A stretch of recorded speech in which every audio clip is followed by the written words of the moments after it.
أعوذ بالله من الشيطان الرجيم. بسم الله الرحمن الرحيم.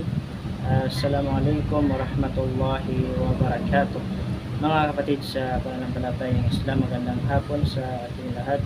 So alhamdulillah, tayo ay nagpapasalamat sa Allah subhanahu wa ta'ala dahil nakapagsala tayo ng araw ng Jum'ah. Bilang isang mananampalataya, naisikapin natin na yung oras natin ito ay magamit natin sa ikinalugod ng Allah subhanahu wa ta'ala.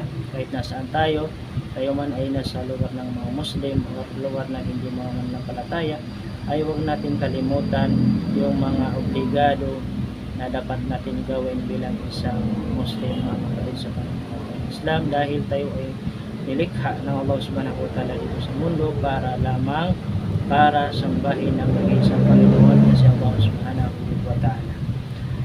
Mayroon lang akong gustong i-share sa inyo na nabanggit sa hadith ng ating mahal na Propeta Muhammad sallallahu alaihi wasallam na ang afdal, sinabi ng ating mahal na Propeta Muhammad sallallahu alaihi wasallam na ang afdal o ang pinakamabuting dhikr, pagbunita sa Allah subhanahu wa ta'ala ay yung pagsasabi daw natin ng la ilaha illallah.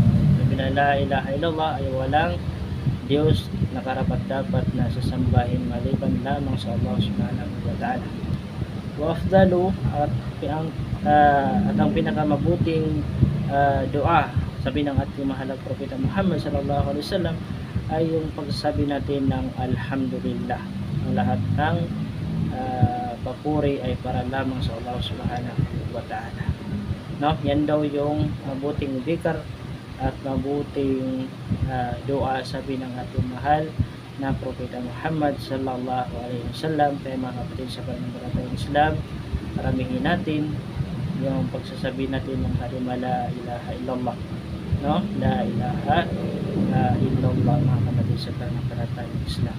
Dahil yung la ilaha illallah ay yung sabihin ay walang karapat-dapat, walang tunay na Diyos na karapat-dapat na sasambahin maliban lamang sa nag-iisang Panginoon na si Allah subhanahu wa ta'ala, mga kapatid sa pananampalatayang Islam. So po ngayon ay huwag natin kalimutan na kapag tayo ay nagsasala, nag-pray, ay huwag natin kalimutan ipagdua, manalangin yung ating mga magulang, lalo na yung mga magulang natin na ito ay namatay na. Ayun, na huwag natin kalimutan isama sa ating mga dua, mga kapatid sa pananampalatayang Islam, dahil yung ating mga dua bilang anak ay ito po ay nakakarating sa